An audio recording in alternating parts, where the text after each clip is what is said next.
ಸರ್ವೇಭ್ಯೋ ನಮಃ. ಸತತ ನಾನು ಆರಾಧಿಸಿಕೊಂಡು ಬರುವ ಕಲಾಪ್ರಿಯೆ ಕ್ಷೇತ್ರಾಧಿ ದೇವತೆ ಶ್ರೀ ದುರ್ಗಾಪರಮೇಶ್ವರಿ ಅಮ್ಮನವರ ಚರಣಾರವಿಂದಗಳಲ್ಲಿ ಸಾಷ್ಟಾಂಗ ಪ್ರಣಾಮಗಳನ್ನು ವಿರಚಿಸಿ ಮಾತಿನ ಮೂಲಕವಾಗಿ ಅಂತರಂಗದ ಪ್ರೀತಿಯನ್ನು ಪ್ರಕಟಿಸಿ ಒಬ್ಬ ವ್ಯಕ್ತಿಯ ಅಭ್ಯುದಯ ಹೇಗಿರಬೇಕು ಅನ್ನುವುದಕ್ಕೆ ಕೈಗನ್ನಡಿಯಾಗುವ ಹಾಗೆ, ಮುನ್ನುಡಿಯಾಗುವ ಹಾಗೆ ಸಂದರ್ಭೋಚಿತವಾಗಿ ನನ್ನನ್ನು ಹರಸಿ ಹಾರೈಸಿದ, ವಾಚಿಕವಾಗಿಯೂ ಮಾನಸಿಕವಾಗಿಯೂ ಅನೇಕ ಮಹನೀಯರುಗಳು ವೇದಿಕೆಯಲ್ಲಿದ್ದೀರಿ. ಅವರಿಗೆಲ್ಲ ಪ್ರಣಾಮಗಳನ್ನು ಸಲ್ಲಿಸ್ತೇನೆ.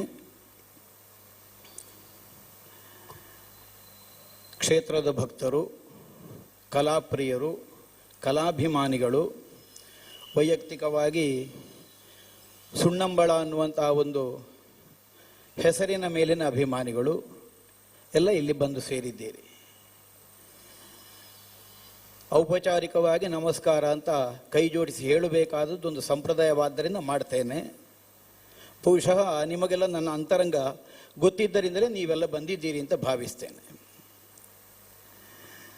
ಜೀವನಕ್ಕಾಗಿ ಯಕ್ಷಗಾನವನ್ನು ನಾನು ಅವಲಂಬಿಸಿದವ. ಹಾಗೆಂದು ಕೇವಲ ಬದುಕಬೇಕು ಅನ್ನುವುದಕ್ಕಾಗಿ ಮಾತ್ರ ಇದಕ್ಕೆ ಬಂದದ್ದಲ್ಲ. ಸಹಜವಾಗಿ ನನಗೆ ಆಸಕ್ತಿ ಇದ್ದಂಥ ಒಂದು ಕ್ಷೇತ್ರ ಇದು. ಯಾಕೆಂದರೆ ಎಳವೆಯಿಂದಲೇ ಒಂದು ಯಕ್ಷಗಾನದ ವಾತಾವರಣ ನಮ್ಮ ಮನೆಯಲ್ಲೇ ಇತ್ತು. ನನ್ನ ಹಿರಿಯರು ಯಕ್ಷಗಾನದಲ್ಲಿ ವೇಷ ಮಾಡಿ ಹೆಸರುವಾಸಿ ಅಲ್ಲದೆ ಹೋದವರಾದರೂ ತಾಳಮದ್ದಳೆ ಕ್ಷೇತ್ರದಲ್ಲಿ ಅಲ್ಪ ಸ್ವಲ್ಪ ವ್ಯವಸಾಯ ಮಾಡಿದವರು. ನನ್ನ ತೀರ್ಥರೂಪರು ತಾಳಮದ್ದಳೆ ಅರ್ಥಧಾರಿ.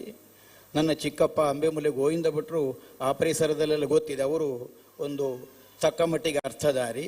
ನನ್ನ ಅಣ್ಣಂದಿರು ಅರ್ಥಧಾರಿಗಳು, ವೇಷಧಾರಿಗಳು, ಭಾಗವತಿಗೆ, ಮದ್ದಳೆ, ಹೀಗೆ ಬೇರೆ ಬೇರೆ ವಿಭಾಗಗಳಲ್ಲಿ ತೊಡಗಿಸಿಕೊಂಡಿದ್ದರಿಂದ ಸಹಜವಾಗಿ ಯಕ್ಷಗಾನಕ್ಕೆ ಬೇಕಾದಂತಹ ಒಂದು ವಾತಾವರಣ ನಮ್ಮ ಮನೆಯಲ್ಲೇ ಇತ್ತು. ಮಳೆಗಾಲದಲ್ಲಿ ಕರ್ಕಾಟಕ ಮಾಸದಲ್ಲಿ ರಾಮಾಯಣ ಪಾರಾಯಣ, ಆಮೇಲೆ ಭಾಗವತ ಪಾರಾಯಣ, ಇದೆಲ್ಲ ತಂದೆಯವರೇ ಮಾಡ್ತಿದ್ರು. ಸಹಜವಾಗಿ ಇದೆಲ್ಲ ಇದ್ದದ್ದರಿಂದ ನನಗೆ ಬಹುಶಃ ಯಕ್ಷಗಾನದ ಬಗ್ಗೆ ಆಸಕ್ತಿ ಮೂಡಿತು ಅಂತ ನಾನು ಭಾವಿಸ್ತೇನೆ. ಯಥಾರ್ಥಕ್ಕಾದರೆ ಶಾಲೆಯ ತರಗತಿಯ ವಿದ್ಯಾಭ್ಯಾಸದಲ್ಲಿ ನನಗೆ ಹೆಚ್ಚು ಆಸಕ್ತಿ ಇರಲಿಲ್ಲ. ಅದರಿಂದ ಹೆಚ್ಚು ಯಕ್ಷಗಾನದಲ್ಲಿ ಇತ್ತು. ಸಾಧಾರಣ ನಾನು 8ನೇ ತರಗತಿ ದಾಟುವ 9ನೇ ತರಗತಿ ಇರುವಾಗಲೇ ಮುಖಕ್ಕೆ ಬಣ್ಣ ಹಚ್ಚಲಿಕ್ಕೆ ಪ್ರಾರಂಭಿಸಿದ್ದೇನೆ. ನಾಟ್ಯ ಕಲಿಯಲಿಲ್ಲ, ವೇಷ ಮಾಡಿಕೊಂಡಿದ್ದೆ, ಏನೋ ಕುಣಿತಾ ಇದ್ದೆ. ಆಮೇಲೆ ನನ್ನ 10ನೇ ತರಗತಿ ವಿದ್ಯಾಭ್ಯಾಸ ಆದ ಮೇಲೆ ಬಹುಶಃ ದೈವ ಸಂಕಲ್ಪ ಇದ್ದಿರಬೇಕು, ನನ್ನ ವಿದ್ಯಾಭ್ಯಾಸ ಮುಂದುವರಿಸುವುದಕ್ಕಾಗದೇ ಇದ್ದ ಸನ್ನಿವೇಶ ಆಗಿ 1 ವರ್ಷ ಮನೆಯಲ್ಲೇ ಕುಳಿತುಕೊಳ್ಬೇಕಾಗಿ ಬಂತು. ಮನೆಯಲ್ಲಿ ಕುಳಿತಾಗ ಮತ್ತೆಂಥದ್ದು ಕೆಲಸ, ಎಲ್ಲಿ ಯಕ್ಷಗಾನ ಇದ್ರೂ ಅಲ್ಲಿಗೆ ಹೋಗೋದು ಅದೇ. ಅಷ್ಟಾದ ಮೇಲೆ ಮತ್ತಿನ ವರ್ಷ ನನ್ನ ಅಣ್ಣ ಕೇಳಿದ್ರು, ಇನ್ನೆಂಥದ್ದು ಮಾಡ್ತೀವಿ, ವಿದ್ಯಾಭ್ಯಾಸ ಮಾಡ್ತೀವಿ ಅಂದರೆ ಆರ್ಥಿಕವಾಗಿ ಸ್ವಲ್ಪ ಸುದೃಢರಾಗಿದ್ದವರು ಅವರು ಮಾತ್ರ. ಆಗ ಅವರು ಉದ್ಯೋಗದಲ್ಲಿದ್ದರು. ಏನು ಮಾಡ್ತೀವಿ, ಅಲ್ಲ ನಿನ್ನ ಆಸಕ್ತಿ ಯಕ್ಷಗಾನಕ್ಕೆ ಹೋಗ್ತಿ, ಏನು ಮಾಡ್ತೀವಿ. ನನಗೆ ಯಕ್ಷಗಾನವೇ ಆದೀತು ಅಂತ ಕಂಡಿತ್ತು. ಹಾಗೆ ಧರ್ಮಸ್ಥಳದ ಲಲಿತಕಲಾ ಕೇಂದ್ರಕ್ಕೆ ಸೇರಿ ಅಲ್ಲಿಂದ ಪ್ರಾರಂಭ ಆಯಿತು ಜೀವನ. ಒಳ್ಳೆ ಗುರುಗಳು ಸಿಕ್ಕಿದರು. ಯಥಾರ್ಥಕ್ಕಾದರೆ ಯಕ್ಷಗಾನಕ್ಕೆ ನಾನು ಹೋಗಬೇಕು ಅನ್ನೋ ನನಗೆ ಒಂದು ಅಪೇಕ್ಷೆ ಬಲವಾಗಲಿಕ್ಕೆ ಕಾರಣವೇ ಗುರುಗಳಾದಂತಹ ಗೋವಿಂದ ಭಟ್ರ ತಾಮ್ರಧ್ವಜನ ವೇಷ. ಅವರ ತಾಮ್ರಧ್ವಜನ ವೇಷ ನೋಡಿದ ಮೇಲೆ ಯಾಕೆ ಒಂದು ಆಸಕ್ತಿ ಮೂಡಿತ್ತು ನನಗೆ, ಹೀಗೊಂದು ವೇಷ ಮಾಡಲಿಕ್ಕೆ ಆಗ್ತದಲ್ಲ ಅಂತ. ಆಮೇಲೆ ಕೇಂದ್ರದಲ್ಲಿ ನೆಡ್ಲೆ ನರಸಿಂಹಭಟ್ರು ಹಿರಿಯರು ಮಾರ್ಗದರ್ಶಕರಾಗಿ ಸಿಕ್ಕಿದ್ರು. ಮಳೆಗಾಲದಲ್ಲೆಲ್ಲ ಸುತ್ತಮುತ್ತ ಆಗ್ತಿದ್ದ ತಾಳಮದ್ದೆಗಳಲ್ಲೆಲ್ಲ ಹೋಗಿ ನನ್ನ ಬಾಲ ಭಾಷೆಯಿಂದ ಏನೋ ಅರ್ಥ ಹೇಳ್ತಾ ಇದ್ದೆ. ಹಾಗೆ ನರಸಿಂಹಭಟ್ರಿಗೆಲ್ಲ ಉಂಟು, ನನ್ನ ತಂದೆಯವರನ್ನು ಗುರುತ ಉಂಟು ಅವರಿಗೆ. ನೀನು ನಾರಾಯಣ ಮಾವನ ಮಗನ ಹೇಳಿದರು. ಸರಿ, ಹಾಗೆ ಕೇಂದ್ರದಲ್ಲಿ ಆಯ್ಕೆ ಆಗಲಿಕ್ಕೆ ಸುಲಭ ಆಯಿತು. ಒಂದು ಪದ್ಯ ಹೇಳಿದರು, ನಾನು ನನಗೆ ಗೊತ್ತಿದ್ದದನ್ನು ಕುಣಿದೆ, ಮಾತನಾಡಿದೆ. ಆಮೇಲೆ ಗೋವಿಂದ ಭಟ್ರೆ ಕಿವಿಯಲ್ಲಿ ಹೇಳಿದ್ರು, ಇವ ಅಕ್ಕು ಮಾಣಿ ಹಾಕು ತೆಕ್ಕೊಂಬಲಕ್ಕು ಅಂತ. ಹಾಗೆ ನನ್ನನ್ನು ಕೇಂದ್ರಕ್ಕೆ ತೆಕ್ಕೊಂಡ್ರು. ಅಳಿಕೆ ರಾಮಯ್ಯರೈಗಳು ಆ ವರ್ಷ ಅಲ್ಲಿ ಗುರುಗಳಾಗಿದ್ದರು. ಹೀಗೆ 3 ಜನ ಗುರುಗಳು, ಬಲವಾದ ಗುರುಗಳು ನನಗೆ ಸಿಕ್ಕಿದರು. ಸಹಜವಾಗಿ ಆಸಕ್ತಿಗೆ ಸಹಿತವಾಗಿ 4 ತಿಂಗಳು ಅಭ್ಯಾಸ ಆಯಿತು. ಧರ್ಮಸ್ಥಳ ಮೇಳಕ್ಕೆ ನನ್ನನ್ನು ಬೇಕು ಅಂತ ಹೇಳಿದರು, ತೆಕ್ಕೊಂಡ್ರು. ನಿತ್ಯ ವೇಷಕ್ಕೆ 1 ವರ್ಷ ಅದರಲ್ಲಿ ತಿರುಗಾಟ ಮಾಡಿದೆ. 6 ತಿಂಗಳು ಪೂರ್ತಿ ತಿರುಗಾಟ ಆಗಲಿಲ್ಲ, ಅನಾರೋಗ್ಯ ಬಂತು. 1 ತಿಂಗಳು ರಜೆ ಆಯಿತು. ಮೇಳ ಸಾಕು ಅಂತ ಕಂಡಿತು. ಇನ್ನು ಧರ್ಮಸ್ಥಳ ಮೇಳ ಅಲ್ಲ, ಧರ್ಮಸ್ಥಳ ಮೇಳ ಅಂತಲ್ಲ, ಮೇಳವೇ ಬೇಡ ಅಂತ ಕಂಡಿತ್ತು, ಸಾಕಿದೆ ಆಗುವುದಲ್ಲ ಮೇಳದ ವೃತ್ತಿ, ಬೇರೆ ಎಂಥದ್ದಾದ್ರು ನೋಡುವ ಇನ್ನು ಆಲೋಚನೆ ಬಂತು. ಅಷ್ಟಮಿಗೆ ತಾಳಮದ್ದಳೆ ನಡೆಯಿತು ದೇಲಂತ ಮಜಾಲು. ಅಲ್ಲಿ ಅಂಥದ್ದು ಒಂದು ಸಣ್ಣ ಅರ್ಥ ಹೇಳಿದೆ, ಭಾಗವತರು ಬಲಿಪ ಭಾಗವತರು ಬಂದಿದ್ದರು. ಅವರಿಗೆ ಅಂಥದ್ದು ನನ್ನ ಅರ್ಥ ಕೇಳಿದ ಮೇಲೆ ನೀನೆಂತ ಮಾಡ್ತಾ ಇದ್ದಿ ಇಲ್ಲಿ ಗೊತ್ತಾಯ್ತು, ನನ್ನ ಅಪ್ಪನ ಪರಿಚಯ ಅವರಿಗೂ ಉಂಟು. ಅವರ ಮಗನ ನೀವು ಎಂತ ಮಾಡ್ತೀರಿ ನೀವು, ಅವರು ಸಣ್ಣವರನ್ನಾದರೂ ನೀವು ಅಂತಲೇ ಮಾತಾಡಿಸೋ ಸೌಜನ್ಯ ಅವರಲ್ಲಿ ಬಲಿಪ ಭಾಗ, ನೀವೆಂತ ಮಾಡ್ತೀರಿ? ನಾನು ಹೀಗಿದ್ದೇನೆ, ಹಾಗಿದ್ರೆ ಬರ್ಬೋದಲ್ಲ ಕಟೀಲು ಮೇಳಕ್ಕೆ, ನಮ್ಮಲ್ಲಿ ಈಗ 3ನೇ ಮೇಳ ಆಗ್ತದೆ ಈ ವರ್ಷ, ಬನ್ನಿ, ಬೇಕು ಕಲಾವಿದರು ಬೇಕು, ಹೀಗೆ ಹೇಳಿದರು. ಹಾಗೆ ಅಷ್ಟಮಿ ದಿವಸ ಬರಲಿಕ್ಕೆ, ಮರುದಿವಸ ಇಲ್ಲಿಗೆ ಬರಲಿಕ್ಕೆ ಹೇಳಿದರು, ಬಂದೆ. ಮೇಳಕ್ಕೆ ಸೇರ್ಪಡೆ ಆಯಿತು. ಬಲಿಪ ಭಾಗವತರ ಸೆಟ್ಟಿನಲ್ಲಿ 3 ವರ್ಷ ತಿರುಗಾಟ ಮಾಡಿದೆ. ನನಗೊಂದು ಸರಿಯಾದಂತಹ ಒಂದು ಬುನಾದಿ ಸಿಕ್ಕುವುದಕ್ಕೆ ಅದು ಅವಕಾಶ ಆಯಿತು. ಬೇರೆ ಬೇರೆ ಪ್ರಸಂಗಗಳಾಗ್ತಾ ಇತ್ತು. ಬೆಳಿಗ್ಗೆವರೆಗೆ ನಿದ್ದೆ ಬಿಟ್ಟು ಆಟ ನೋಡ್ತಾ ಇದ್ದೆ. ಹೇಗೂ ಆಟದ ಹುಚ್ಚಿನಿಂದಲೇ ಮೇಳಕ್ಕೆ ಬಂದದ್ದು, ಹಾಗಿದ್ರೆ ವೇಷ ಇಲ್ಲದಿದ್ದರೂ ಆಟ ನೋಡೋದು. ಆದ್ದರಿಂದ ಏನೋ ಒಂದಷ್ಟಿಷ್ಟು ಕಲಿಯುವುದಕ್ಕೆ ಅವಕಾಶ ಆಯಿತು. ಆಮೇಲೆ 4ನೇ ವರ್ಷದಲ್ಲಿ 1ನೇ ಮೇಳಕ್ಕೆ ನನ್ನನ್ನು ಬದಲಿಸಿದರು. ಕಲ್ಲಾಡಿ ವಿಠಲ ಶೆಟ್ಟರು ಆಗ ಯಜಮಾನರಾಗಿದ್ದವರು. ಅವರ ಅಂತರಂಗ ಏನು ಅನ್ನೋದನ್ನು ತಿಳಿಯುವುದಷ್ಟು ಸುಲಭದ ಕೆಲಸ ಅಲ್ಲ. ಅವರ ಮಾತರ್ಥ ಮಾಡಿಕೊಳ್ಬೇಕು ಅಂತಂದ್ರೆ ನಮಗೆ 2 ದಿವಸ ಬೇಕು, ಅವರು ಒಂದು ವಾಕ್ಯ ಹೇಳಿದರೆ ಅಂತ ಮಾತನ್ನು ಆಡುವುದವರು. ಅದಕ್ಕೆ ಯಾವಾಗಲೂ ನಮಗೆ ಅರ್ಥ ಆಗೋದು ಅವ್ರು ಹೇಳಿದ್ದಿಂಥದ್ದು ಅಂತ. ನಾನು ಮೇಳಕ್ಕೆ ಸೇರುವಾಗ ನನಗೆ ಬಲಿಪ ಭಾಗವತರ ಬಗ್ಗೆ ತುಂಬ ಅಭಿಮಾನ, ಅವರ ಪದ್ಯದ ಬಗ್ಗೆ. ಹಾಗೆ ವಿಠಲ ಶೆಟ್ಟರಲ್ಲಿ ಹೇಳಿದ್ದೆ, ನಾನು ಬರುವುದಿದ್ದರೆ ಬಲಿಪರ ಸೆಟ್ಟಿಗೆ ಬರೋದು, ಬೇರೆ ಬರೋದಿಲ್ಲ ಅಂತ. ವಿಠಲ ಶೆಟ್ಟರಲ್ಲಿ ಹಾಗೆ ಮಾತಾಡಬಾರದು ನನಗೆ ಗೊತ್ತಿಲ್ಲ ಆಗ. ನನ್ನ ಪುಣ್ಯ, ನನಗೆ ಬಹುಶಃ ಈ ಕಟೀಲು ಮೇಳದಲ್ಲಿ ನೀರು ಕುಡಿಯೋ ಅನ್ನ ಉಣ್ಣೋ ಭಾಗ್ಯ ಇತ್ತು, ಆದ್ದರಿಂದ ತೆಕ್ಕೊಂಡ್ರು ಅವರು. ಅಲ್ಲದೆ ಹೋದರೆ ಅಲ್ಲಿಂದಲೇ ಹೊರಗೆ ಕಳಿಸ್ತಿದ್ರು ಅವರು. ಅವರ ಸ್ವಭಾವವಾಗಿ ಇಂಥದ್ದೇ ಬೇಕು ಅಂತ ಹೇಳಿದ್ರು ಇಟ್ಟುಕೊಳ್ಳೋದಿಲ್ಲ ಅವರು. ಆದರೂ ತೆಕ್ಕೊಂಡ್ರು. 3 ವರ್ಷ ಕಳೆದ ಮೇಲೆ ನನಗೂ ಸೆಟ್ಟು ಬದಲಾವಣೆ ಆದರೆ ಆದೀತು ಅಂತ ಮನಸ್ಸಿನಲ್ಲಿತ್ತು. ಹೇಳಲಿಕ್ಕೆ ಉಪಾಯ ಇಲ್ಲ, ನಾನು ಇದೇ ಆಗಬೇಕು ಅಂತ ಹೇಳಿ ಬಂದಾಗಿದೆ. ಹಾಗಿದ್ರೆ ಇಂಥದ್ದು ಮಾಡೋದು. ಅವರೇ ಬದಲಿಸಿದರು 4ನೇ ವರ್ಷಕ್ಕೆ ಹೋಗುವಾಗ. ಬದಲಿಸಿ ಮರುದಿವಸ ಮೇಳ ಹೊರಡುವಾಗ ಬಟವಾಡೆ ಬರೀಲಿಕ್ಕೆ ಉಂಟು. ಯಾವ ಮೇಳಕ್ಕೆ ಯಾವ ಯಾವ ಕಲಾವಿದನ ಮ್ಯಾನೇಜರ್ಗಳು ಲಿಸ್ಟ್ ಮಾಡಿಟ್ಟುಕೊಂಡಿರ್ತಾರೆ. ಶಂಕರಮಯ್ಯರು ಮ್ಯಾನೇಜರ್ ಆಗಿದ್ದರು 1ನೇ ಸೆಟ್ಟಿನಲ್ಲಿ. ಇಂಬೇರು ಒಯ್ಕ್ ಹೇಳಿದರು. ಅವರು ಎಂಕಲ್ನ ಇಟ್ಟುಕೊಂಡು ಹೋಗುತ್ತಾರೆ ಅಂತ ಹೇಳಿದರು ಮಯ್ಯರ್. ಐಟ ಬರೇ ಒಳ್ಳೆ ಅಪ್ಪ ಈ ಸರ್ತಿ ಬಲಿಪೆರೆ ಸೆಟ್ಟಿ ಜತ ಅಂತ ಹೇಳಿದರು. ನಾನು ಒಂದು ನಗಾಡಿದೆ. ಅಷ್ಟಾದರೂ ಹೇಳದೆ ಅವರು ಬದಲಾವಣೆ ಮಾಡುವವರು ಅವರ ಸ್ವಭಾವವೇ ಆಗಿ. ಒಂದು ಋಣ ಇಟ್ಟುಕೊಳ್ಳುವ ಸ್ವಭಾವವೇ ಇಲ್ಲ ವಿಠಲ ಶೆಟ್ಟರಲ್ಲಿ. ಅದು ಎಷ್ಟು ಪ್ರೀತಿಯವಾಗಿರಲಿ, ಎಷ್ಟು ನಿಕಟವರ್ತಿ ಆಗಿರಲಿ, ಅವನನ್ನು ಹೇಳಿದ್ದಕ್ಕೊಂದು ಸಾಲ ಇಟ್ಟುಕೊಳ್ಳಿಕ್ಕಿಲ್ಲ, ಕೊಡ್ತಾರೆ ಅವರು. ಹೇಳಿದರು. ಆದರೆ ಬಹುಶಃ ದೈವಾನುಗ್ರಹ ನನಗಿದ್ದದರಿಂದಲೇ ಇರಬೇಕು. ನನಗೆ ಒಂದು ಬೆಳವಣಿಗೆಗೆ ಬೇಕಾದ ಎಲ್ಲ ಅವಕಾಶಗಳು ಇದರಲ್ಲಿ ಒದಗಿ ಬಂತು. ಹಿರಿಯ ಕಲಾವಿದರಿದ್ದರು, ಮಾರ್ಗದರ್ಶಕರಿದ್ದರು, ಆಮೇಲೆ ದೈವಾನುಗ್ರಹ ಇತ್ತು. ಆಸರಣ್ಣ ಬಂಧುಗಳೆಲ್ಲ ಆಶೀರ್ವಾದ ಮಾಡಿದರು. ವಿಠಲ ಶೆಟ್ಟರು ಅವರ ಮನೆಯ ಮಗನಾಗೆ ನನ್ನನ್ನು ನೋಡಿಕೊಂಡು ಬೆಳೆಸಿದರು. ತುಂಬ ತುಂಬ ಆಪ್ಯಾಯಮಾನವಾಗಿ ನನ್ನನ್ನು ನೋಡಿದ್ದಾರೆ. ಅವರು ಕೊಟ್ಟ ಸಂಬಳ ಎಷ್ಟು ಅಂತ ನಾನು ಕೇಳಲೇ ಇಲ್ಲ. ಆದರೆ ಅದಕ್ಕಿಂತ ಹೆಚ್ಚಿನ ಸಂಬಂಧಕ್ಕೆ ಅವರು ಮೌಲ್ಯ ಕಲ್ಪಿಸಿದರು. ಹಾಗೊಂದು ಏನೋ ಒಂದು ಆತ್ಮೀಯತೆ ಬೆಳೆದು ಹೋಯಿತು. ಈಗ ನಿಜವಾಗಿ ಅವರ ಮೇಳಾನುಭವದಲ್ಲಿ ನಾನು ಎಂಥದ್ದೂ ಅಲ್ಲ, ನಾನು ಯಾರು ಮೊನ್ನೆ ಹುಟ್ಟಿದ ಹುಡುಗ. ಆದರೂ ಎಲ್ಲದಕ್ಕೂ ನನ್ನನ್ನು ಸೇರಿಸಿಕೊಂಡರು. ಬಹುಶಃ ಒಂದು ಪರೋಕ್ಷವಾದ ಒಂದು ಬೆಳವಣಿಗೆ. ಅವರು ಹೇಳಿದ ಒಂದು ಮಾತು ನನಗೆ ಈಗಲೂ ನೆನಪುಂಟು. ಅನೇಕ ಮಾತುಗಳು ಹೇಳಿದ್ದಾರೆ, ಒಂದೇ ನೆನಪುಂಟು ಅಂತಲ್ಲ. ಒಂದು ಬಹಳ ಮುಖ್ಯವಾಗಿ ಪ್ರತಿಯೊಬ್ಬನೂ ನೆನಪಿಟ್ಟುಕೊಳ್ಳಬೇಕಾದ ಒಂದು ಆಯವ್ಯಯದ ಲೆಕ್ಕಾಚಾರ. ಅವರು ತುಳುವಿನಲ್ಲಿ ಹೇಳಿದ್ದು, ನಾನು ಅದನ್ನು ಕನ್ನಡದಲ್ಲಿ ಹೇಳ್ತೇನೆ. ನಮಗೊಂದು 10 ರೂಪಾಯಿ ಸಂಪಾದನೆ ಇವತ್ತಿಗೆ ಆಗಿದೆ ಅಂತ ಆದರೆ 9 ರೂಪಾಯಿ ಖರ್ಚು ಮಾಡುವುದಕ್ಕೆ ನಾವು ಅಧಿಕಾರಿಗಳು. 11 ಮಾಡಲಿಕ್ಕಿಲ್ಲ ಅಂತ. 11 ರೂಪಾಯಿ ಖರ್ಚು ಮಾಡಲಿಕ್ಕಿಲ್ಲ, 9 ರೂಪಾಯಿ ಖರ್ಚು ಮಾಡಬೇಕು. 10 ರೂಪಾಯಿ ಸಂಪಾದನೆ ಇದ್ದ 9 ರೂಪಾಯಿ ಖರ್ಚು ಮಾಡಬಹುದು. 1 ರೂಪಾಯಿ ಆಪದ್ದನವಾಗಿ ಉಳಿಸಿಕೊಳ್ಳಬೇಕು. ಇದು ಒಂದು ಮಾಡೆಲ್ ಮಾತ್ರ. ಇಡೀ ನಮ್ಮ ಬದುಕಿನಲ್ಲಿ ನಮ್ಮ ಪ್ರಾಪ್ತಿಗೆ ನಾವು ಮಿತಿಯನ್ನು ಹೇಗೆ ಕಲ್ಪಿಸಿಕೊಳ್ಳಬೇಕು ಅನ್ನುವುದರ ಬಗ್ಗೆ ಅವರು ಮಾಡಿದ ಒಂದು ಪಾಠ ಅವರ ಲೋಕಾನುಭವದಿಂದ. ಇದು ಕೇವಲ ಒಂದು ದುಡ್ಡಿನ ವಿಷಯದಲ್ಲಿ ಮಾತ್ರ ಅಲ್ಲ. ನಮಗೆ ಏನು ಸಿಗುತ್ತದೆ ಸಾಮಾಜಿಕವಾಗಿರಬಹುದು, ಅಥವಾ ನಾವು ಮಾಡುತ್ತಿರುವಂಥ ವೃತ್ತಿ ಪ್ರವೃತ್ತಿಯ ಕರ್ತವ್ಯದಲ್ಲಿರಬಹುದು. ಈಗ ಸಿಕ್ಕುವುದಿಲ್ಲ ಅವಕಾಶಗಳು. ಪ್ರತಿಭೆ ಇದ್ದವನಿಗೂ ಸಿಕ್ಕುವುದಿಲ್ಲ, ಇಲ್ಲದೇ ಇದ್ದವರಿಗೆ ಸಿಗುತ್ತದೆ. ಏನೇನೆಲ್ಲ ಆಗಿ ಹೋಗ್ತದೆ. ಮೇಳ ಅನ್ನುವುದು ಎಲ್ಲರಿಗೂ ಗೊತ್ತಿದ್ದದ್ದೇ.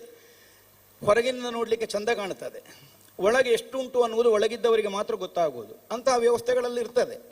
ಇದಕ್ಕೆಲ್ಲ ಮೇಳ ನಡೆಸುವವರು ಕಾರಣ ಅಂತ ಅರ್ಥ ಅಲ್ಲ. ಯಾರು ನಡೆಸುವ ಸ್ಥಾನದಲ್ಲಿದ್ದಾರೆ ಅವರ ಗಮನಕ್ಕೆ ಬರದೆ ಇಂಥದ್ದೆಲ್ಲ ಕೆಲವು ನಡೀತಾ ಇರ್ತದೆ ಮೇಳದಲ್ಲಿ. ಅವರಿಗೆ ಗೊತ್ತಾಗುವ ತಡ ಆಗ್ತದೆ, ಅಷ್ಟಾಗುವ ಇಲ್ಲಿ ನೋಯುವ ಮನಸ್ಸು ನೊಂದಾಗಿ ಹೋಗ್ತದೆ. ಇಂಥದ್ದೆಲ್ಲ ಮೇಳದಲ್ಲಿ ನಡೆಯುತ್ತದೆ. ಆದರೆ ಆದಷ್ಟು ಎಚ್ಚರದಿಂದ ಒಬ್ಬ ವ್ಯಕ್ತಿಯನ್ನು ತನ್ನ ಕಣ್ಣೋಟದಿಂದಲೇ ಅಳೆದು ಅವ ಹೇಗೆ ಏನು ಅನ್ನುವುದರ ಬಗ್ಗೆ ಸರಿಯಾದಂತಹ ಒಂದು ನಿರ್ಣಯವನ್ನು ಕೈಗೊಳ್ಳಬಲ್ಲ ಒಂದು ವಿಶೇಷ ಸಾಮರ್ಥ್ಯ ವಿಠಲ ಶೆಟ್ಟರಲ್ಲಿ ಇದ್ದದ್ದರಿಂದ ಅಂತಹ ಕೇಡುಗಳು ಬಾರದಾಗ ಬಹಳ ಎಚ್ಚರ ಮಾಡ್ತಾ ಇದ್ರು. ಲೋಪ ಇಲ್ಲ ಅಂತಲ್ಲ, ಬಂದದ್ದಿದೆ, ನೊಂದುಕೊಂಡಂತಹ ಸ್ಥಿತಿಯು ಆಗಿ ಹೋದದೆ ಕಲಾವಿದರಲ್ಲಿ, ಆಗದೇ ಇಲ್ಲ. ಯಾಕೆಂದರೆ ಅದೊಂದು ಕೈ ಮೀರಿದ ಸ್ಥಿತಿ.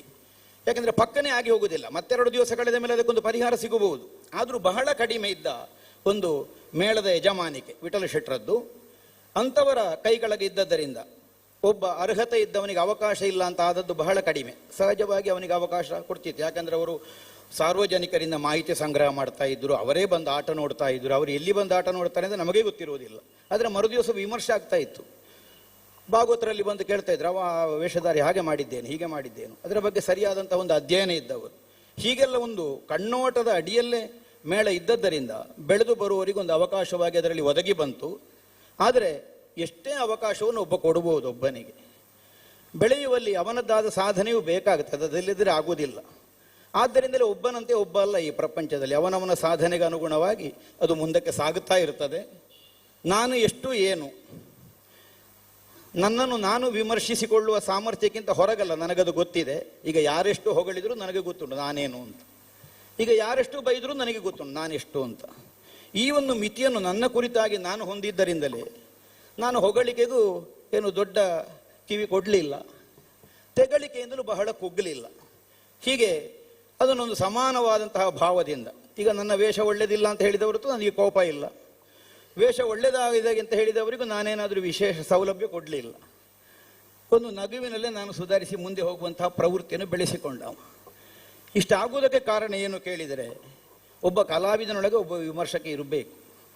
ಎಷ್ಟು ಸಮರ್ಪಕವಾಗಿ ಒಬ್ಬನಲ್ಲಿ ಇದೆ ಇಲ್ಲ ಅನ್ನೋದು ಪ್ರಶ್ನೆ ಅಲ್ಲ, ಯಾರೂ ಪರಿಪೂರ್ಣರಲ್ಲ. ಆದರೂ ತನ್ನನ್ನು ತಾನು ವಿಮರ್ಶಿಸುವಾಗ ಗೊತ್ತಿರಬೇಕು. ಈಗ ಹಿರಿಯರಾದ ಶಾಂಭಟ್ರೆ ಹೇಳಿದ ಹಾಗೆ, ಪ್ರತಿವಾದಿ ಭಯಂಕರರಾದಂತಹ ಶ್ರೇಣಿ ಗೋಪಾಲಕೃಷ್ಣ ಭಟ್ರು ಒಂದು ಪಾತ್ರವನ್ನು ಹೇಗೆ ಚಿತ್ರಿಸಬಹುದು ಅನ್ನುವುದು ಬಹುಶಃ ಕುಮಾರವ್ಯಾಸಾದಿಗಳಿಗಿಂತಲೂ ಒಂದು ಹೆಜ್ಜೆ ಮುಂದೆ ಹೋಗಿ ಅವರು ಚಿತ್ರಣ ಮಾಡಿದವರು. ಅಷ್ಟು ದೊಡ್ಡ ಕಲಾವಿದರು. ಯಕ್ಷಗಾನದ ತಾಳಮದ್ದಳೆಯಲ್ಲಿ ನನಗೆ ನಾನು ಒಂದು ಅರ್ಥಧಾರಿ ಆಗಬೇಕು ಅನ್ನುವಂಥ ಒಂದು ಆಸಕ್ತಿ ಮೂಡಿದ್ದೆ ಶ್ರೇಣಿಯವರ ಅರ್ಥ ಕೇಳಿಯೇ, ಅನುಮಾನವೇ ಇಲ್ಲ. ನನಗವರ ದಾರಿಯ ಬಹಳ ಇಷ್ಟ. ಒಂದೊಂದು ದಿವಸಕ್ಕೊಂದೊಂದು ವಿಧ, ಪಾತ್ರವನ್ನು ಒಂದೊಂದು ಹೊಸದಾಗಿ ಮಾಡುವಂತಹ ಚಿತ್ರಣ ಮಾಡುವಂತಹ ವಿಧಾನಗಳು, ಆದ್ಯಂತವಾಗಿ ಅದರಲ್ಲಿರುವಂತಹ ಒಂದು ಸಮನ್ವಯ, ಏಕ ಸೂತ್ರದಿಂದ ಪಾತ್ರವನ್ನು ಪೋಷಿಸಿಕೊಂಡು ಹೋಗುವುದು. ಏನು ಸ್ವಗತದಲ್ಲಿ ಮಾತಾಡ್ತಾರೆಯೋ ಅದು ಉಪಸಂಹಾರದಲ್ಲಿಯೂ ಬರ್ತದೆ. ಅದನ್ನೆಲ್ಲ ಒಂದು ಮುನ್ನೋಟವನ್ನಾಗಿಟ್ಟುಕೊಂಡು ಆಗುವುದಿಲ್ಲ, ಯಾರಿಂದಲೂ ಮತ್ತೊಂದು ಶ್ರೇಣಿ ಆಗುವುದಕ್ಕೆ ಸಾಧ್ಯ ಇಲ್ಲ ಈ ಪ್ರಪಂಚದಲ್ಲಿ. ವ್ಯಾಸ ಈ ಪ್ರಪಂಚದಲ್ಲಿ ಹೇಗೆ ಮೇಲೆ ಮೀರಿದನೋ ಅದೇ ತೆರನಾಗಿ ಶ್ರೇಣಿಯವರೇ ಸಾಟಿ, ಯಾರೂ ಅಲ್ಲ.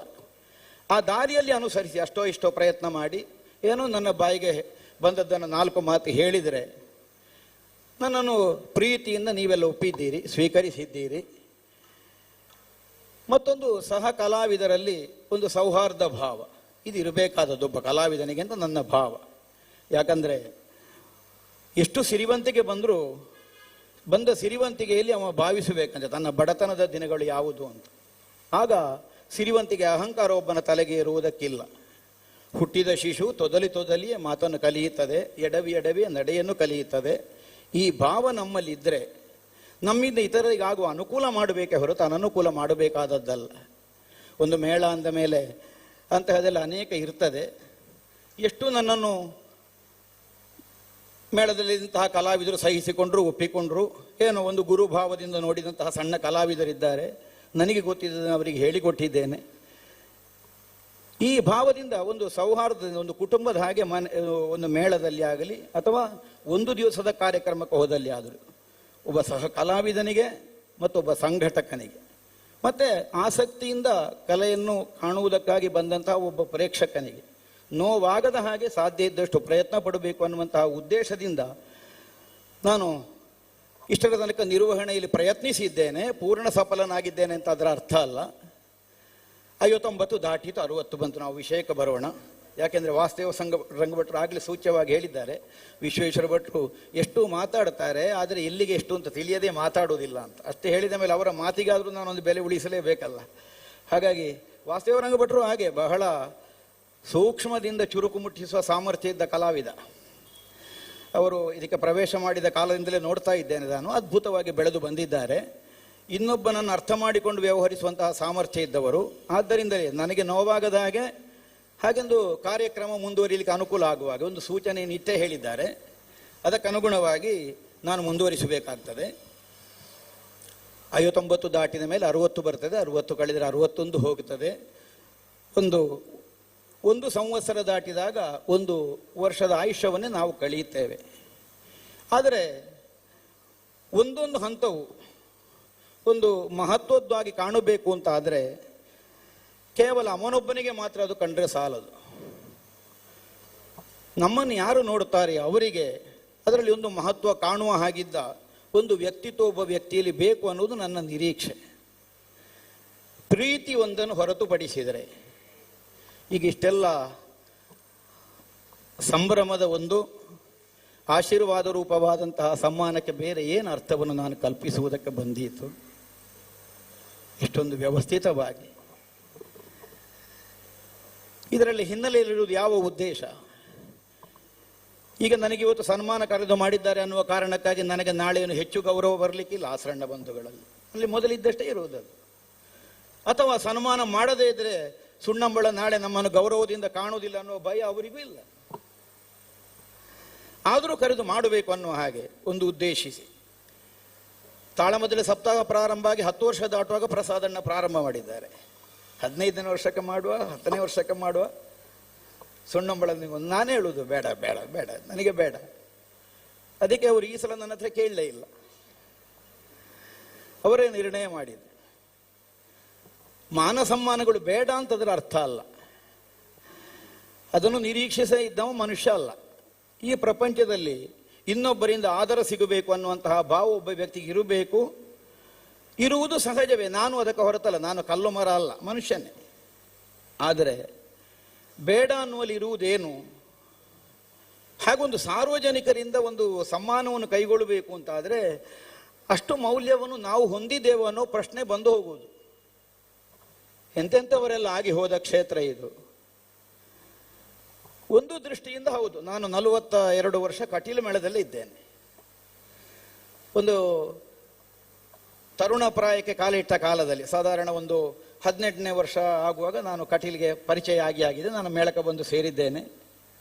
ಇದು ಒಂದು ಅರ್ಹತೆ. ಈಗ 42 ವರ್ಷ ಒಡನಾಡಿಯಾಗಿ ಒಂದು ಅಣ್ಣ ತಮ್ಮಂದಿರಾಗೆ ಬಂಧುಗಳಾಗೆ ಒಂದೇ ಮನೆಯಲ್ಲಿ ಯಾವ ಒಂದು ವಿರೋಧ ವೈಷಮ್ಯ ಇಲ್ಲದೆಯೋ ಇರಬೇಕು ಅಂತಾದರೂ ಅದು ಒಂದು ಹೆಗ್ಗಳಿಕೆ. ಬೇರೆ ಯಾವ ಸಾಧನೆಗಳು ಅದೇ ಸಾಧನೆ ಈಗಿನ ಕಾಲದಲ್ಲಿ, ಅದು ಹೌದು. ಯಾಕೆಂದರೆ ಒಂದು ಮನೆಯಲ್ಲೇ ಇರುವುದಿಲ್ಲ ಅಣ್ಣ ತಮ್ಮಂದಿರು, ಜೊತೆಯಾಗಿ ಬೇರೆ ಬೇರೆಯಾಗಿ ಇರ್ತಾರೆ.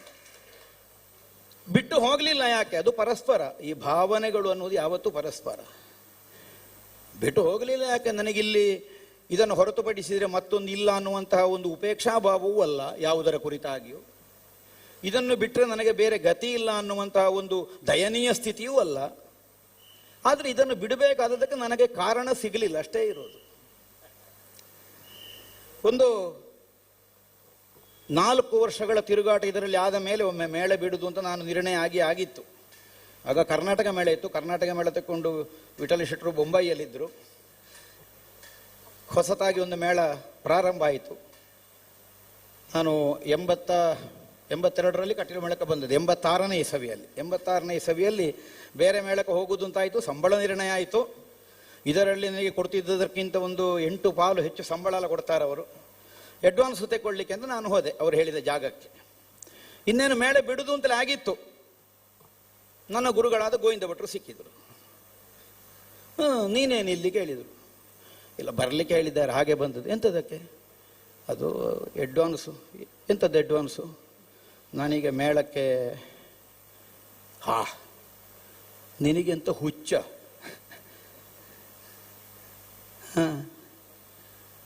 ಅವರ ಮ್ಯಾನೇಜ್ಮೆಂಟ್ ಹೇಗೆ ಅಂತ ನಿನಗೆ ಗೊತ್ತಿಲ್ಲೋ? ನೀನು ಅನುಭವಿಸಲಿಲ್ವ? ಹೌದು. ಮತ್ತು ನೀನೀಗ ಕಟೀಲು ಮೇಳ ಬಿಟ್ಟು ಇದಕ್ಕೆ ಎಂತದಕ್ಕೆ ಹೊರಟದ್ದೀಗ? ನಿನಗೆ ಅಲ್ಲಿ ಅಂತ ಆದ ಕೊರತೆ ಎಂಥದ್ದು? ಹೌದಲ್ಲ, ಕೊರತೆ ಎಂಥದ್ದು? ಇದಕ್ಕೆ ಉತ್ತರ ಇಲ್ಲ ನನ್ನ ಹತ್ರ. ಕೊರತೆ ಎಂಥದ್ದಾಗಿದೆ? ನನಗೆಂಥದ್ದು ಕೊರತೆ ಆಗಲಿಲ್ಲ. ಹಾಗಿದ್ರೆ ಮತ್ತಿಗೆ ಹೆಚ್ಚಿಗೆ ಅಲ್ಲಿ ಸಿಗ್ತದೆ ಅನ್ನೋದನ್ನು ನಿರೀಕ್ಷಿಸಿ ನಾನು ಹೋಗಬೇಕಾದದ್ದು ಯಾಕೆ? ಗೋವಿಂದ ಭಟ್ರು ಅಷ್ಟೇ ಮಾತನಾಡುವರು, ಅದಕ್ಕಿಂತ ಹೆಚ್ಚು ಹೇಳುವುದಿಲ್ಲ ಅವರು. ಯಾರು ಬರ್ಲಿಕ್ಕೆ ಹೇಳಿದ್ದಾರೆ ಅವರನ್ನು ನೋಡಲೇ ಇಲ್ಲ. ಗೋವಿಂದ ಭಟ್ರ ಲೆಕ್ಕದಲ್ಲಿ ಒಂದು ಚಹಾ ಕುಡಿದ ನಾನು ಈಚೆಗೆ ಬಂದೆ, ಬೇಡವೇ ಬೇಡ ಅಂತ. ಇನ್ನಿದು ಹೇಗೆ ಸುದ್ದಿ ಮುಟ್ಟಿತ ಬೊಂಬಾಯಿಗೆ ಯಜಮಾನರಾದಂತಹ ವಿಠಲ ಶೆಟ್ಟರಿಗೆ, ನಾನು ಅಲ್ಲಿಗೆ ಹೋಗಿದ್ದೇನೆ, ಮೇಳ ಬಿಡುವ ಆಲೋಚನೆ ಉಂಟು ಅಂತ. ಅವರ ತಮ್ಮ ಸೀತಾರಾಮ ಶೆಟ್ಟರಿಂದ ಒಂದು ಜನ ಬಂತು ನನಗೆ, ಒಮ್ಮೆ ಬಂದು ಮಾತಾಡಿ ಹೋಗಬೇಕು ಅಂತ. ಅವರ ಮನೆಗೆ ಹೋದೆ, ಕೊಟ್ಟಾರದಲ್ಲಿ ಇದ್ದರು. ಕೊಟ್ಟಾರಕ್ಕೆ ಹೋದೆ. ಆ ಪುಣ್ಯಾತ್ಮನು ವಿಠಲ ಶೆಟ್ಟರ ತಮ್ಮನೇ. ಅವರು ನೇರ ವಿಷಯ ಅವರು ಕೂಡ ಕೇಳುವುದಿಲ್ಲ. ಒರೆ ಮಾತನಾಡಿ ನಾನು ಮೇಳ ಬಿಡ್ತೇನೆ ಅಂತ ಪ್ರಯತ್ನ ಮಾಡೋದು. ಅವರು ಆ ನಿರ್ಣಯ ಉಂಟಾ ಅಂತ. ನನಗೂ ನೇರ ಹೇಳುವ ಅಭ್ಯಾಸ ನನಗೂ ಇಲ್ಲ. ನಾನು ಹೇಳಿದೆ ಇಲ್ಲವ ಇಲ್ಲ ಹೀಗೆ ಹೀಗೆ ಅಂತ. ಅಂದಿಂತು ಅಲ್ಲ ಮೇಳ ಬಿಡಬೇಡಿ, ನಿಮಗೇನು ತೊಂದರೆ ಆಗಿದೆ? ಅಲ್ಲ ಈಗ ನಾನು ಬಿಡ್ತೇನೆ ಅಂತ ಯಾರು ಹೇಳಿದ್ದು? ಬಿಡುವುದಿಲ್ಲ ಹೇಳಿದಿಲ್ಲ. ಹಾಗೆ ಹಿಂದೆ ಬಂದವ. ಆಮೇಲೆ ಇದೇ ಮೇಳದಲ್ಲಿ ಆಗಿ ಹೋಯಿತು. ಬೇರೆ ಮೇಳಕ್ಕೆ ಹೋಗಬೇಕು ಅನ್ನುವಂತಹ ಒಂದು ಭಾವ ಬರಬೇಕು ಅಂತ ಆದರೆ ಒಂದು ನಮಗಿದರಲ್ಲಿ ಏನಾದರೂ ತೊಡಕು ಅಂತ ಕಂಡಿರಬೇಕು. ಮತ್ತೆ ಒಬ್ಬ ವ್ಯಕ್ತಿಗೆ ಕೇಳಿದರೆ ಬಹುದೀರ್ಘ ಕಾಲ ಒಂದು ಒಡನಾಟದಲ್ಲಿ ಸೌಹಾರ್ದವೇ ಸಿಕ್ಕಿದರೆ ಆಗ ಮಿಕ್ಕುಳಿದದ್ದೆಲ್ಲ ಗೌಣವಾಗಿ ಹೋಗ್ತದೆ. ಅಲ್ಲ, ವ್ಯಕ್ತಿಯ ವ್ಯತ್ಯಾಸದಿಂದ ಬೇರೆ ಬೇರೆ ಇರಬಹುದು, ಅವರವರ ಮನಸ್ಸಿನ ಅಭಿಪ್ರಾಯ. ಕೆಲವರಿಗೆ ಸಂಪಾದನೆಯ ದೃಷ್ಟಿ, ಕೆಲವರಿಗೆ ಸೌಹಾರ್ದದ ದೃಷ್ಟಿ. ಇದೆಲ್ಲ ಒಂದೇ ಮನೆಯಾಗ ಆಗಿ ಹೋಗಿದೆ ನನಗೆ. ಹಾಗಾಗಿ ಬಿಡಬೇಕಾದದ್ದಿಲ್ಲ ಅಂತ ನಿಂತದ್ದಕ್ಕೆ ಇಂದಿನ ದಿನ ಇದು ಪ್ರಸ್ತುತ ಯಾಕೆ ನನಗೆ ನೆನಪಾದದ್ದು ಕೇಳಿದರೆ, ಅಂದು ಗುರುಗಳು ಹೇಳಿದಂತಹ ಒಂದು ಮುನ್ನೋಟ. ಈಗ ನಿನಗೆ ಬಿಟ್ಟದ್ದರಿಂದ ಅಲ್ಲಿ ಇರುವುದರಿಂದ ಏನು ಕೊರತೆ ಆಗಿದೆ. ಆ ಗುರುವಾಕ್ಯ ಎಷ್ಟು ಪರಿಣಾಮವನ್ನು ಕೊಟ್ಟಿತು ಅಂದರೆ ನನಗೆ ಏನೂ ಕೊರತೆ ಆಗಲಿಲ್ಲ ಅನ್ನುವುದಕ್ಕೆ ನೀವೆಲ್ಲ ಸಾಕ್ಷಿಗಳಾಗುವ ಹಾಗೆ.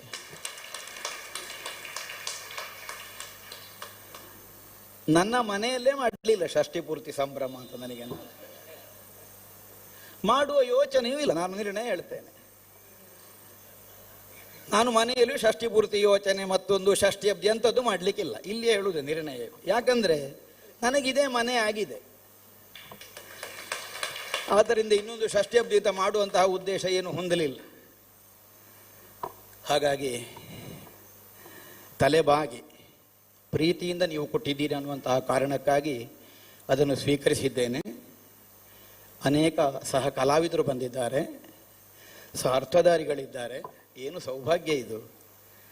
ಒಬ್ಬ ಕಲಾವಿದನಾದವನಿಗೆ ಕಲಾವಿದರ ಮಧ್ಯದಲ್ಲೇ ಆಗಬಹುದಾದಂತಹ ಒಂದು ಗೌರವ ಸಹಸ್ರ ಪಾಲು ಆಧಿಕ್ಯವಾದ ಫಲವನ್ನು, ಸಂತೋಷವನ್ನು ಕೊಡ್ತದೆ. ಯಾಕೆ? ವಿದ್ವಾನೇನ ವಿಜಾನಾತಿ ವಿದ್ವಜ್ಜನ ಪರಿಶ್ರಮ ಒಂದು ವಾಕ್ಯ. ಒಬ್ಬ ವಿದ್ವಾಂಸನಾದವನ ಪರಿಶ್ರಮ ಏನು ಅನ್ನೋದು ಗೊತ್ತಾಗುವುದು ವಿದ್ವಾಂಸನಿಗೆ ಮಾತ್ರ. ಒಬ್ಬ ಕಲಾವಿದನಾಗಬೇಕಾದರೆ ಏನಾಗಬೇಕು ಎಷ್ಟಿದೆ. ಅನ್ಯಥಾ ಭಾವಿಸಬೇಡಿ, ನಾನು ಆಗಿದ್ದೇನೆ ಅನ್ನೋ ಅರ್ಥದಿಂದ ಆಡ್ತಾ ಇರುವುದಲ್ಲ. ಒಬ್ಬ ಕಲಾವಿದನಾಗಬೇಕಾದ್ರೆ ಎಷ್ಟು ಪರಿಶ್ರಮ ಇದೆ ಅನ್ನುವುದನ್ನು ಕಲಾವಿದ ಬಲ್ಲ. ಈಗ ಎಷ್ಟೆಷ್ಟು ಪ್ರಯತ್ನ ಮಾಡಿದರೆ ಆಗಲಿಕ್ಕೆ ಆಗುವುದಿಲ್ಲ. ಆ ಪರಿಶ್ರಮದ ಅನುಭವ ಇರುವವರ ಮಧ್ಯದಲ್ಲೇ ವರ್ಷ 60 ಅನ್ನೋ ಒಂದೇ ಕಾರಣ ಅಲ್ಲ, ಎಂಥದೋ ಅದು ಇದು ಹೀಗೆ ಮತ್ತೊಂದು, ಈ ಭಾವವನ್ನೆಲ್ಲ ಅಣುವಾಗಿದ್ದದ್ದನ್ನಾದರೂ ಮಹತ್ತಾಗಿ ಸ್ವೀಕರಿಸಿ ನಮ್ಮವ ವಿಶ್ವ ಅನ್ನುವಂತಹ ಭಾವದಿಂದ ಅದನ್ನು ಹಿರಿದಾಗಿ ಕಂಡು ಆಶೀರ್ವದಿಸುವ ಸಹೃದತೆಯ ಸನ್ಮಾನ. ದ್ರವ್ಯದ ಮೂಲಕವಾಗಿ ಅಲ್ಲಲ್ಲ ಅಳೆಯಬೇಕಾದದ್ದು.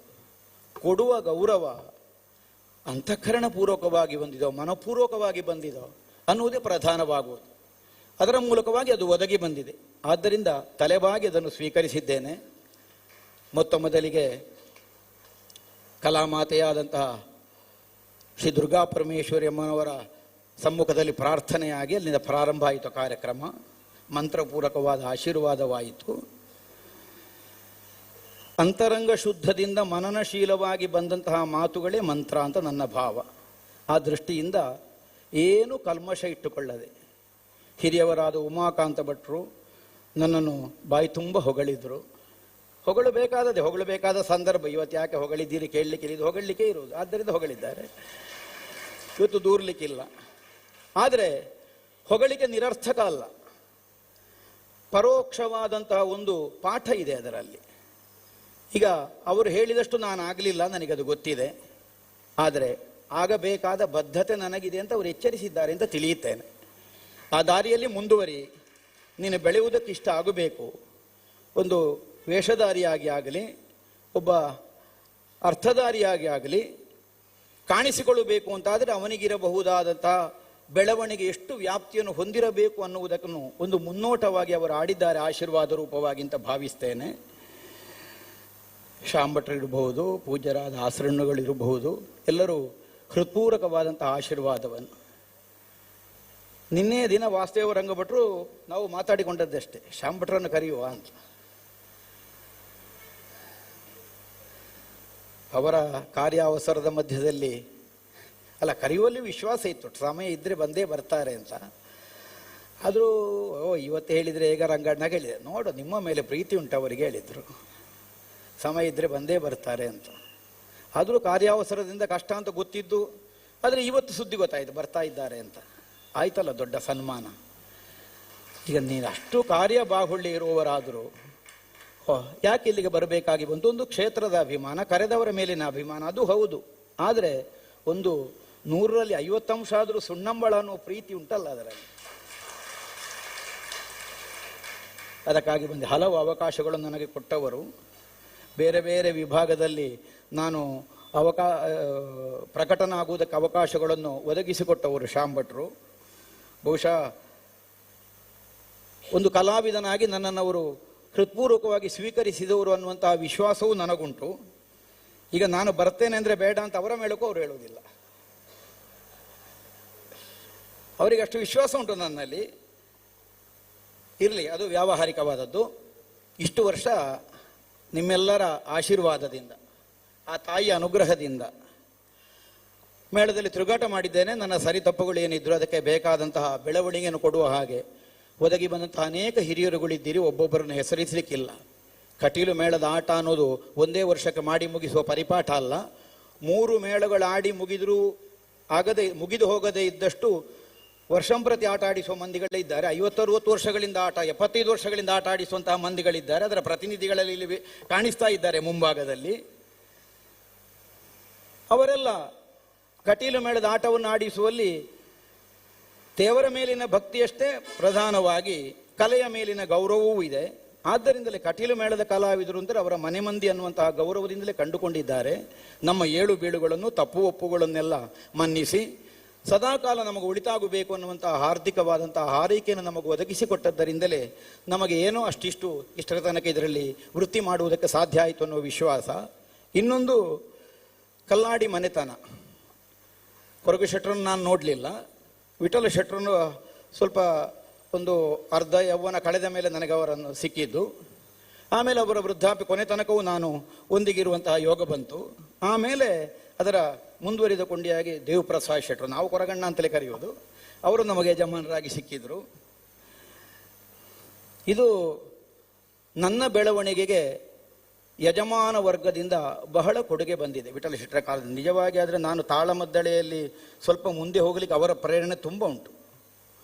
ನಾನೀಗ ಮೇಳದಲ್ಲಿರುವಾಗ ದೊಡ್ಡ ವೇದಿಕೆ ಅಂತ ಸಿಕ್ಕಿದ್ದು ಯುಗಪುರುಷದ ವೇದಿಕೆಯಲ್ಲಿ ನನಗೆ ತಾಳಮದ್ದಳೆಯಲ್ಲಿ. ಒಂದು ಆಕಸ್ಮಿಕ ಕಾರಣದಲ್ಲಿ ದೊಡ್ಡ ಅರ್ಥ ಹೇಳಬೇಕಾಗಿ ಬಂತು. ಅಲ್ಲಿ ಅರ್ಥ ಹೇಳಿದ್ದರಿಂದ ನಾನು ದೊಡ್ಡ ಕಲಾವಿದ ಅಂತ ಊರವರು ತಿಳ್ಕೊಂಡ್ರು. ಹಾಗೆ ನನ್ನನ್ನು ಕರೆಯುವುದಕ್ಕೆ ಪ್ರಾರಂಭ ಮಾಡಿದ್ರು. ನನ್ನ ಬದುಕಿಗೊಂದು ದಾರಿಯಾಗಿ ಹೋಯ್ತದು. ಆದರೆ ಮೇಳ ಪ್ರಾರಂಭ ಆದ ಮೇಲೆ ತಾಳಮದ್ದಳೆಗೆ ಹೋಗಲಿಕ್ಕೆ ಕಷ್ಟ ಆಗ್ತಾ ಇತ್ತು.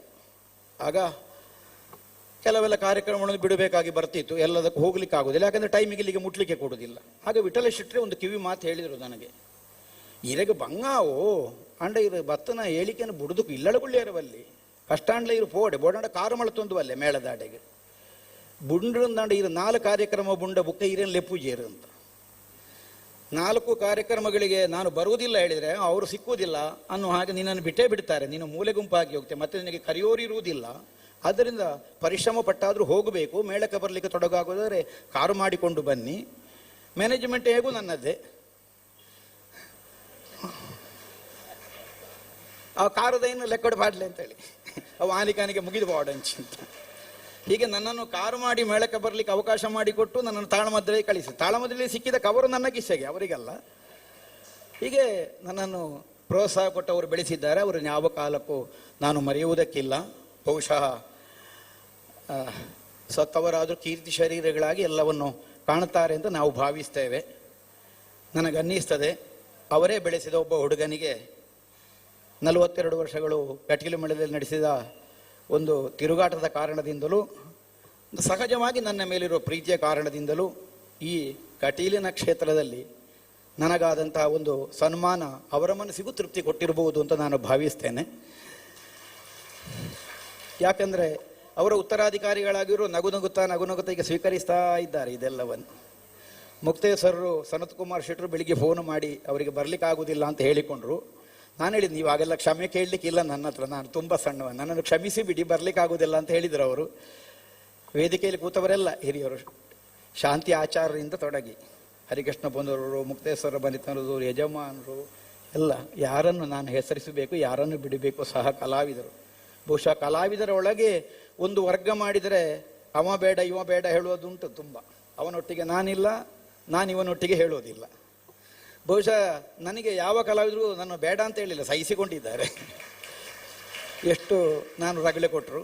ಹಾಗಿದ್ರೆ ಅದೆಲ್ಲ ಅವರ ಒಂದು ಹೃದಯವಂತಿಕೆ ಅಂತ ಭಾವಿಸ್ತೇನೆ. ನೀವು ಬಹು ದೊಡ್ಡದಾದಂತಹ ಒಂದು ಹೊಣೆಯನ್ನು, ಒಂದು ಋಣಭಾರವನ್ನು ನನ್ನ ಹೆಗಲಿಗೆ ಇಟ್ಟಿದ್ದೀರಿ. ಅಲ್ಲ, ಎದೆಗುಂದುವುದಿಲ್ಲ ನಾನು. ವರ್ಷ 60 ಮಾತ್ರ ಆಗ್ತಾ ಇದ್ದವರು ಈಗ. ಅಂದರೆ ಒಂದು ನಡು ವಯಸ್ಸು ಅಂತ ಲೆಕ್ಕ, 120 ಒಬ್ಬ ಮನುಷ್ಯನ ಆಯುಷ್ಯ. ಈಗ ಒಂದು ಯೌವನಕ್ಕೆ ಬಂದಿದ್ದೇನೆ ನಾನು. ಹಾಗಾಗಿ ಇನ್ನು ಮುಂದೆ ನನಗೊಂದು ಕೈಕಾಲುಗಳಿಗೆ ಸುಖ ಕೊಡಲಿ, ಮತ್ತು ನನ್ನ ನಾಲಿಗೆ ಬೇಕಾದಾಗೆ ಹೊರಡಲಿ, ವಾಗ್ದೇವಿಯ ಅನುಗ್ರಹ ಇರಲಿ. ಮತ್ತು ಅದಕ್ಕಿಂತ ದೊಡ್ಡ ನಿರೀಕ್ಷೆ ನನಗೇನಿಲ್ಲ ಬದುಕಿನಲ್ಲಿ. ಯಾಕೆಂದರೆ ನಾನು ನಿರೀಕ್ಷೆ ಮಾಡಿದರೆ ನನಗೆಷ್ಟು ಬೇಕೋ ಅಷ್ಟೆಲ್ಲವನ್ನು ದೇವರು ಕೊಟ್ಟಿದ್ದಾರೆ ಬೇರೆ ಬೇರೆ ವಿಧದಿಂದ. ಕೇಳಿಕೊಳ್ಳುವುದೊಂದೇ, ವಿನಾ ದೈನ್ಯೇನ ಜೀವನಂ. ಇನ್ನೊಬ್ಬರ ಮುಂದೆ ಒಂದು ಹೊತ್ತಿನ ತುತ್ತಿಗಾಗಿ ಕೈಯೊಡ್ಡುವ ಸ್ಥಿತಿಯನ್ನು ನನಗೆ ಕೊಡಬೇಡ ದೇವರೇ. ಮತ್ತು ಬಹಳ ಕಟ್ಟಿಡಬೇಕು ಅಂತ ನನಗೆ ಆಸೆಯೇ ಇಲ್ಲ. ಯಾಕೆಂದರೆ ಅದು ಕಟ್ಟಿಟ್ಟರೆ ಮತ್ತೆ ಜಗಳಕ್ಕೆ ಕಾರಣ ಆಗೋದು.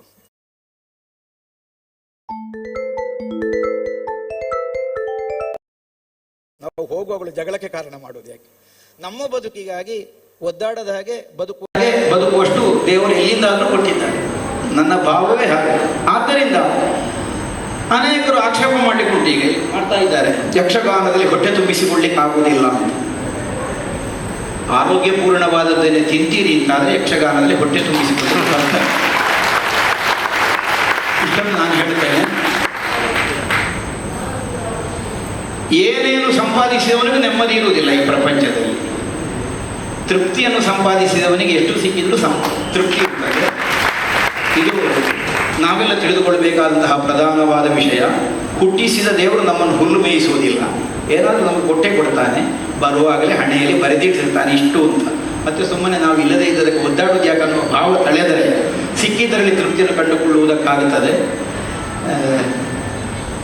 ನನ್ನ ಬಾಲ ಭಾಷೆಯಲ್ಲಿ ಏನಾದರೂ ದೋಷ ಇದ್ದರೆ ಅದೆಲ್ಲ ನನ್ನ ಸ್ವಯಾರ್ಜಿತವಾದದ್ದು.